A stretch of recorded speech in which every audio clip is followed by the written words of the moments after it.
Good afternoon.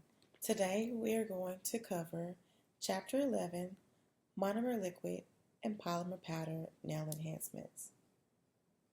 I want to give you just a few seconds to cue up any notes or your textbook if you need that assistance.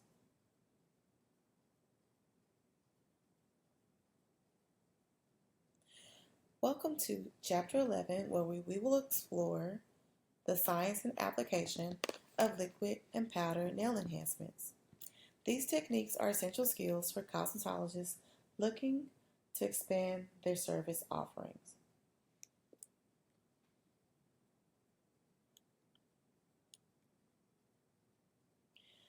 A few of our objectives. So there are 4 objectives from this chapter. Objective number 1 is to learn about liquid and powder nail enhancements, understanding the importance and benefits of offering these services in your professional career. Objective number 2, chemistry of enhancements. Master the scientific principles behind monomer liquid and polymer powder systems. Objective number 3, supplies and tools. Identify all necessary materials for performing professional liquid and powder nail enhancement services. Maintenance, repair, and removal. Learn proper techniques for maintaining, repairing, and safely removing nail enhancements. So, why learn about liquid and powder nail enhancements? Liquid and powder nail enhancements represent a cornerstone skill in the nail industry. Mastering this technique will expand your service menu and increase your earning potential as a professional cosmetologist.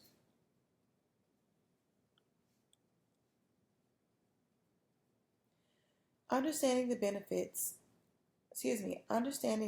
and powder nail enhancement benefits for your career. Consistent popular service with steady client demand is one thing that this service provides. There's also a highly profitable with excellent return on investment. There's a possibility for it to be highly profitable. It also creates a loyal clientele who will return to you every 2 to 3 weeks. It also allows for creative expression and artistic designs and gives you a competitive advantage in the beauty industry. With proper training and practice, you'll be able to offer this premium service that clients are willing to pay more for and return regularly to maintain. Now let's delve into the chemistry of liquid and powder nail enhancements. These two products basically they mix together. We are going to be mixing a liquid monomer and a polymer powder that are generally referred to as acrylic nails, or what we call liquid and powder nail enhancements. So understanding the chemistry behind this liquid and powder system is essential for creating durable, beautiful nail enhancements. This knowledge helps you to troubleshoot application issues and ensure optimal results for your clients. There are 4 different types of applications that you may perform with liquid and powder nail systems. You may decide to do a protective overlay on your client's nails. An overlay is applied directly to the natural nails to strengthen and protect them from breaking or splitting.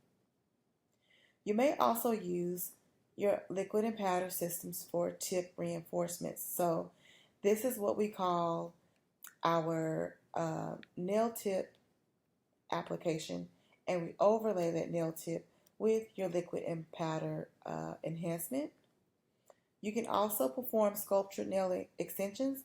The difference between the tip reinforcement and sculptured nail extensions are that your sculptured nails are created by using nail forms. There is no tip used and no tip required. You only use disposable or reusable nail forms to create sculptured nails. Lastly, you may use your liquid and powder system for your artistic creation, and that will simply be to create 3D nail art, custom designs, or decorative elements. All applications listed above involve a chemical reaction between your monomer, which is your liquid, and your polymer, which is your powder, to create a durable enhancement applied with a brush technique.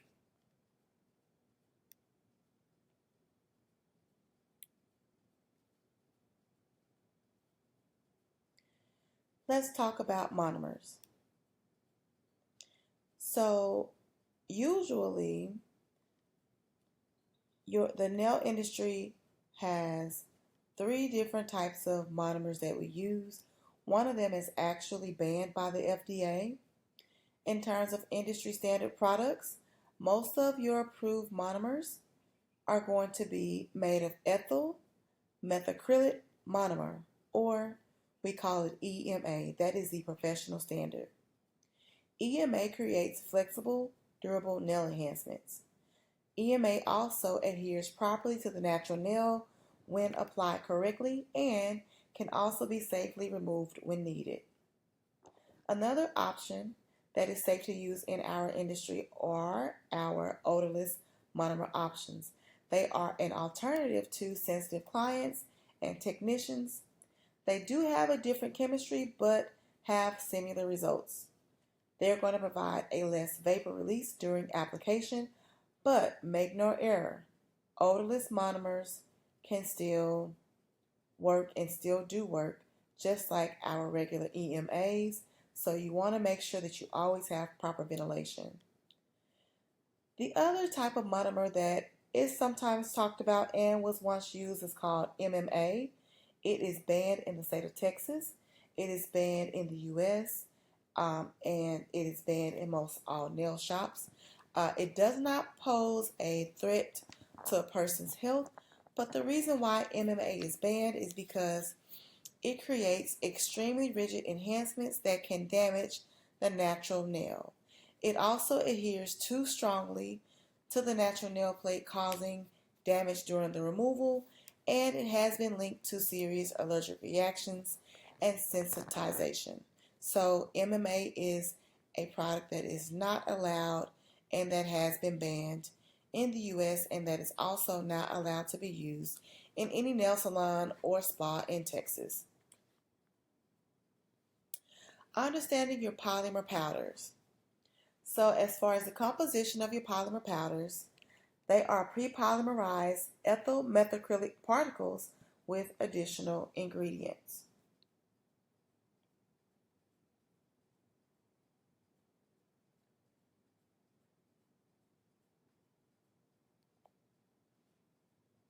There is a term that we like to discuss with our polymer systems, and that is the term polymerization. If you are taking notes, you definitely want to add polymerization to your notes.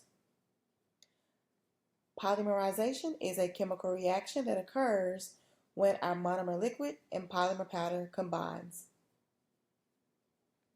There are also additional additives to our polymer powders to help with things like the setting time, prevention of yellowing of your acrylics, and improving the workability or pliability of your products.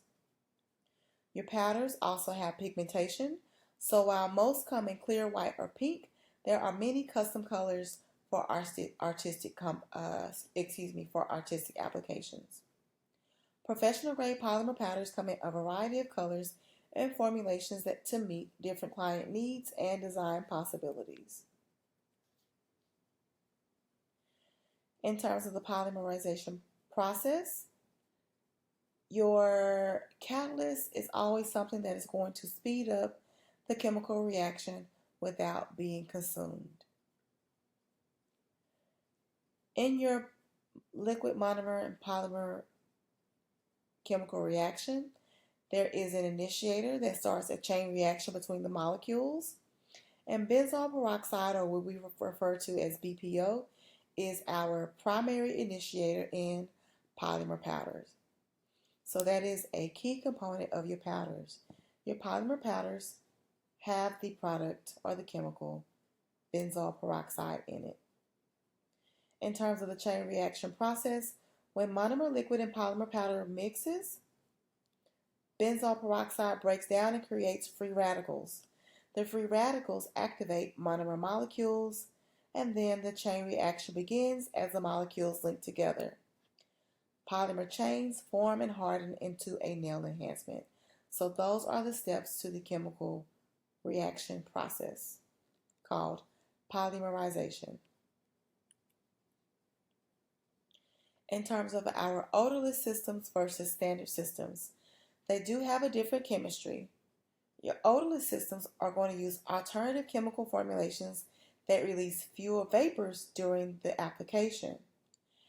Application differences. Your odorless monomers or your odorless systems are going to require a drier mix ratio.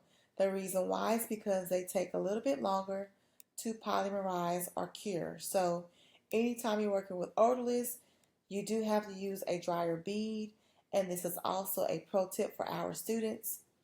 If you are preparing for your state board exams, be reminded that in Texas you have to take and pack an odorless system for your practical exam. They will not allow you to work with any other system. Another thing to consider when working with your odorless systems is they can require a modified application technique. You may have to work with more beads or fewer beads depending on the product.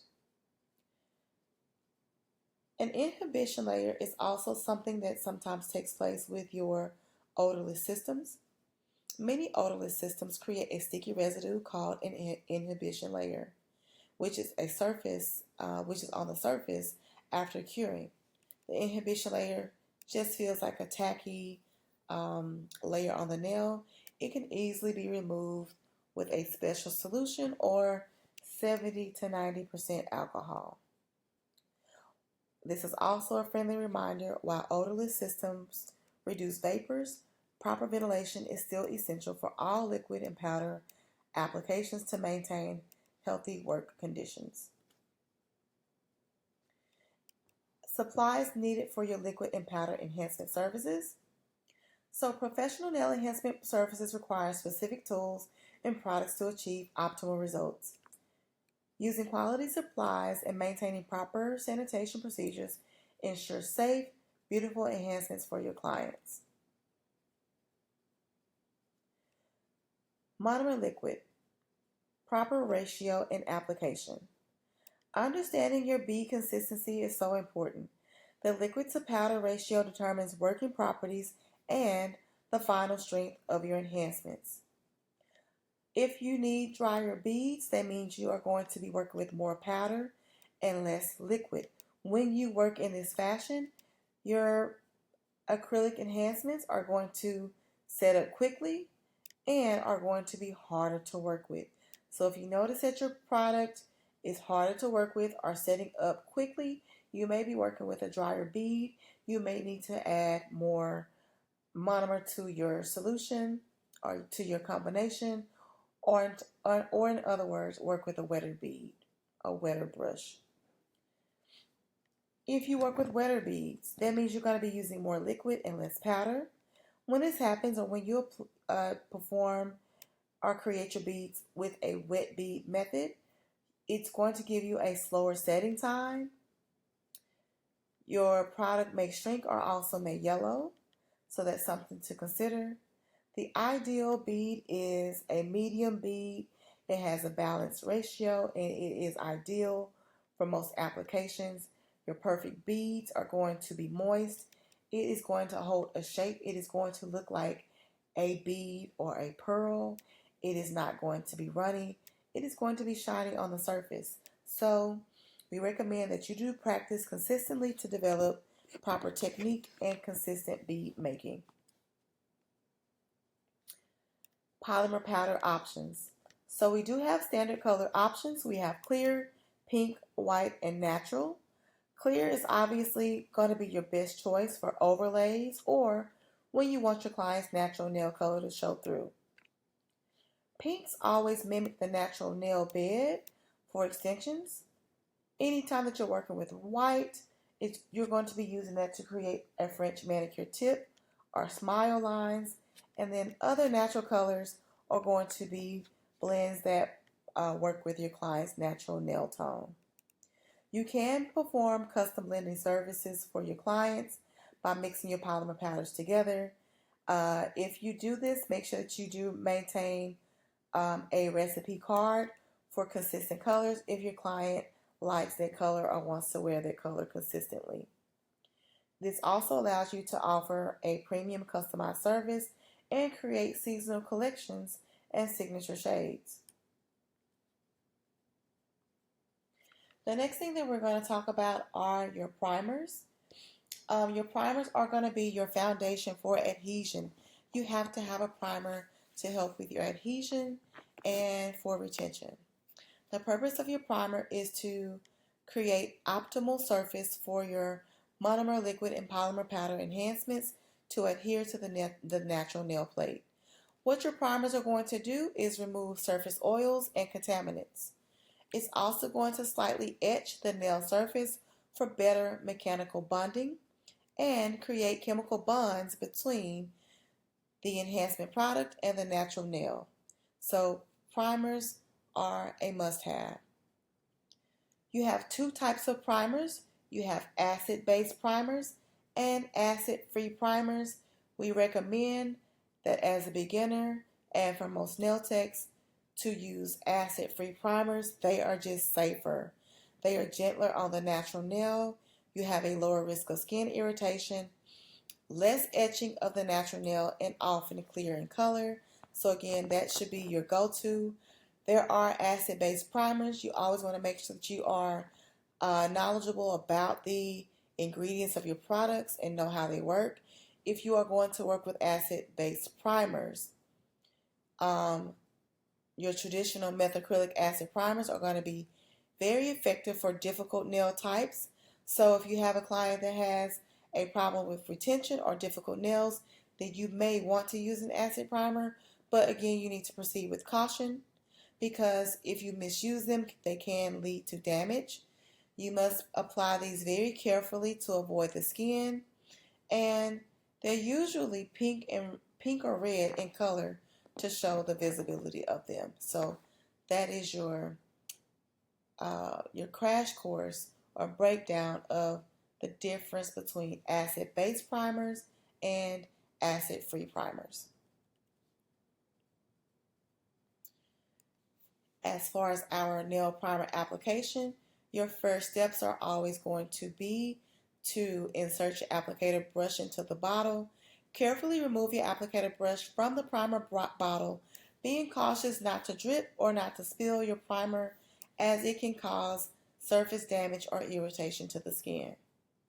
You also want to remove excess primer from the brush by gently wiping the brush against the neck of the bottle to remove excess primer. The brush should be damp but not dripping with product to prevent over application. Apply your primer to the natural nail by gently dabbing the brush onto your properly prepped natural nail. Focus applying the primer only to the nail plate. Again, you only want to apply your primer to the natural nail plate completely, and you want to conserve your product. So, generally, you should be able to prime 3 nails with primer on one brush. So one dip of your brush into your primer should allow you to prep or prime 2 to 3 nails. That is going to prevent you from overusing the product, wasting your product, and it ensures consistency across all your nails. After you have applied your primer, you want to wipe off the brush before you store your primer. Wipe it with a lint-free brush. This prevents cross-contamination. You also want to periodically check for clarity of your primer. Monitor it for its cloudiness or for discolorations. If you notice a change, it is time to get rid of your primer. Lastly, after you apply your primer, you always want to allow 30 to 60 seconds for that primer to absorb and dry onto that nail plate before you start application of any of your nail enhancements. Again, be sure to use your primer sparingly and with caution, and always follow the manufacturer's instructions for specific products.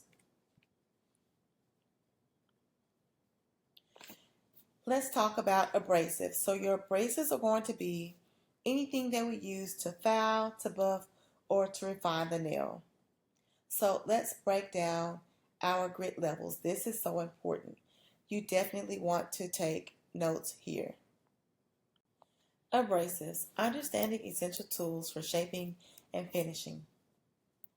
Understanding your grit levels are so important as a nail tech. Abrasives are measured by the grit number. The higher the number, the finer the abrasive.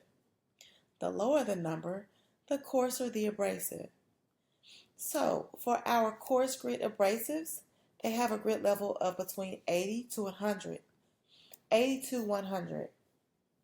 We are not using coarse grit abrasives on any natural nails. These are mainly for removing product, removing lifted product, or major reshaping of our nail enhancements. Again, we are never going to use 80 to 100 coarse grit abrasives on our clients' natural nails. These are only for our nail enhancements. Polygel, Gel X, and your Monomer Polymer enhancements. Medium grit abrasives are anywhere from 120 to 180. This is your standard. These can be used on a natural nail and sometimes for your nail enhancements depending on how hard the material is. This is your standard for shaping and shortening the length of the natural nail. Your fine grit abrasives are going to be between 100 to 240, and what they do exactly what they sound like. They refine the shape. They make the surface smooth. They also will typically pre-buff the nails. Our buffers and shiners are going to have the highest number of grit. Your buffers are going to be 240 or higher. They are always going to be used to smooth surface imperfections or to shine the nail. Shiners usually are going to have a 1000 plus grit and will provide the nail with a high gloss finish. Make sure that you add this to your notes and you understand which grits to use for different facets of nail enhancements. Your coarse grits are for enhancements. Your medium grits are for natural nails. So are your fine grit. Your fine grits are for natural nail or for pre-buffing or defining the shape. Your buffers and shiners, again, may be to buff or shine the natural nail or your enhancements.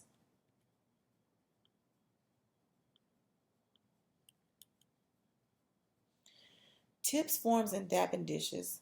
So in our previous chapter, nail tips and forms, we did discuss what our nail tips are made from. They are made from acrylonitrile butadiene styrene, or in other terms ABS, which is a special plastic that is used to create those plastic nail tips.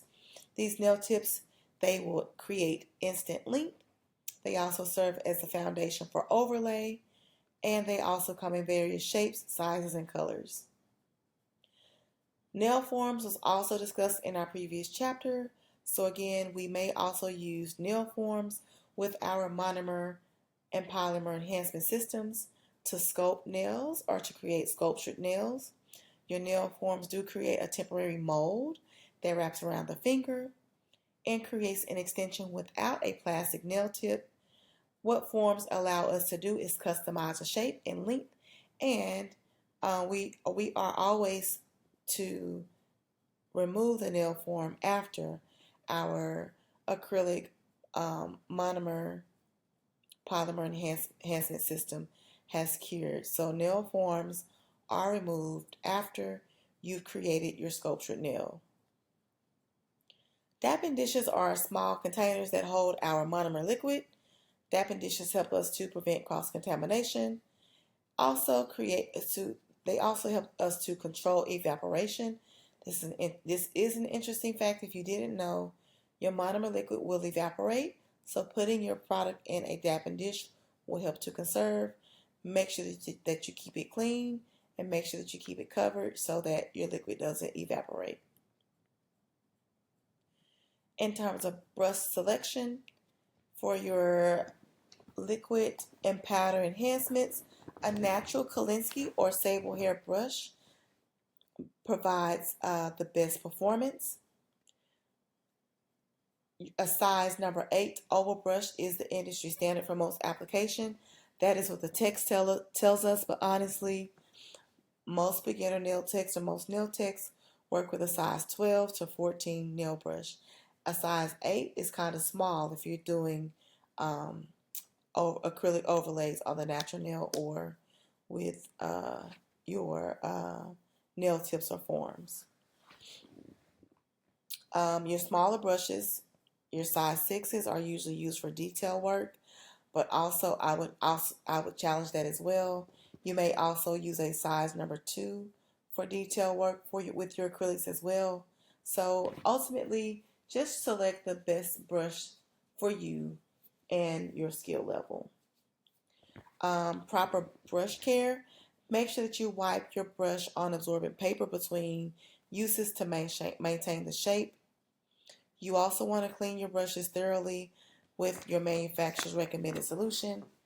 Ultimately, we use we use acetone to help clean our brushes to prevent the monomer polymer enhancement from building up inside of your Kolinsky or sable hair brush.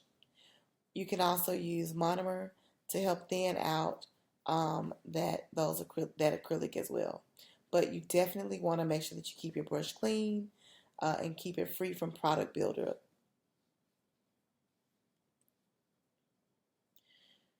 When it comes to proper storage and disposal practices, storage guidelines for your monomer polymer enhancements, you want to keep them stored in a separate storage area. Always make sure that your lids are on with tight fitting caps. Store them away from heat, away from direct sunlight, and away from open flames because these products are definitely flammable. You also want to keep them in a controlled temperature environment. The ideal environment or the ideal temperature is between 65 and 75 degrees, and always follow the manufacturer's shelf life for recommendations. In terms of disposal, never ever dispose of your products down the sink or down the drain. You want to always follow your local regulations for chemical waste disposal. Again, never pour monomer down your drains.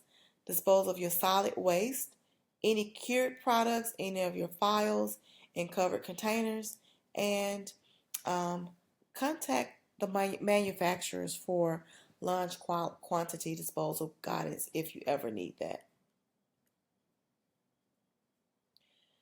Maintenance and repair and removal of liquid and powder enhancements.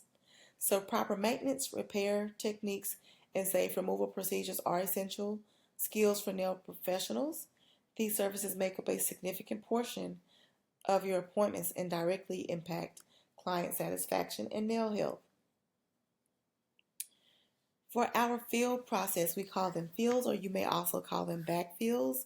So, as the natural nail grows, a gap will develop between the cuticle and the nail enhancement, requiring a regular maintenance.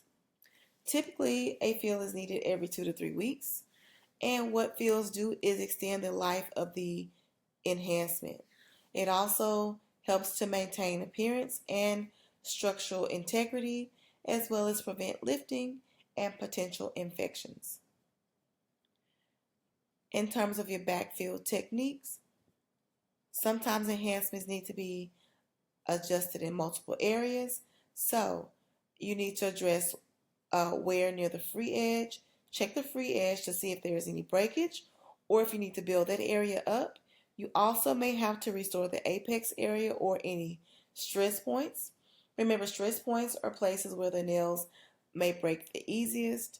A lot of times that is right where the free edge leaves the tip of the nail. And you also may have to rebalance the entire nail enhancement itself. Make sure that you address any lifting during the field process.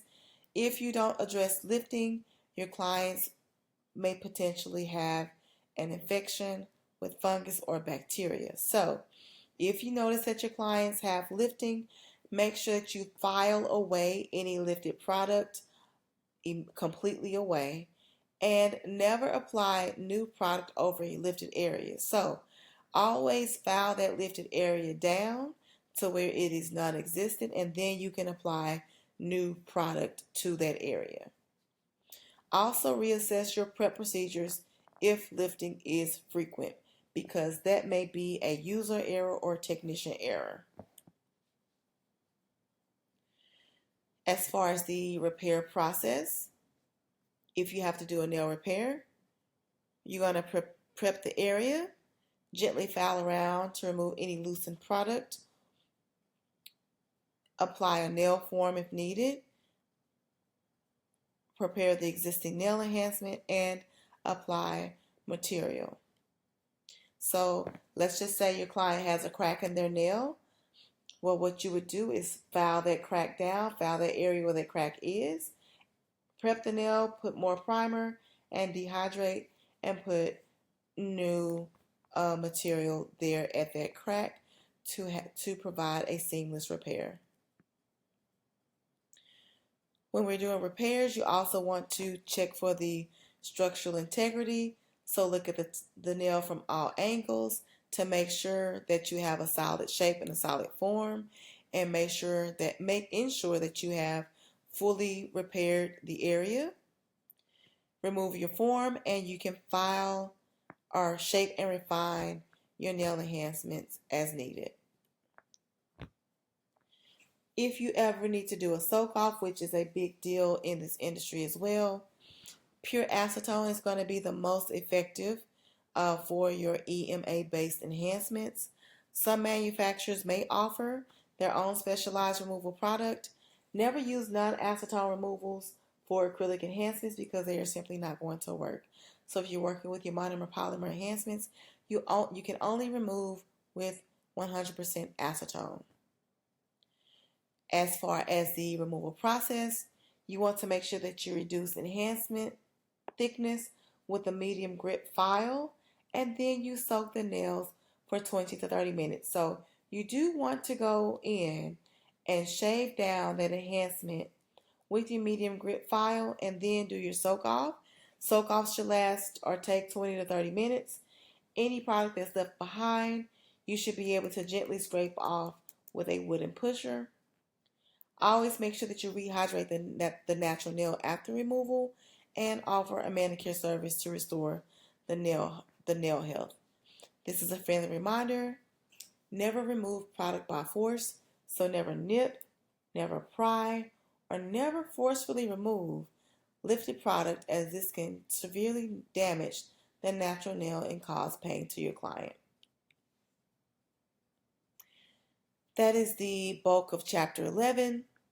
Our summary and key takeaways are the evolution of the nail enhancement chemistry, chemical components of their functions, understanding the monomers, the polymers, what an initiator and catalyst is, and how to troubleshoot issues to optimize our techniques, our application techniques. We covered essential tools and supplies, as well as professional techniques such as removal, repairs, backfills, and client satisfaction. Thank you, and we hope that you enjoyed this lesson and was able to take away key components from Chapter 11. Have a great evening. Bye.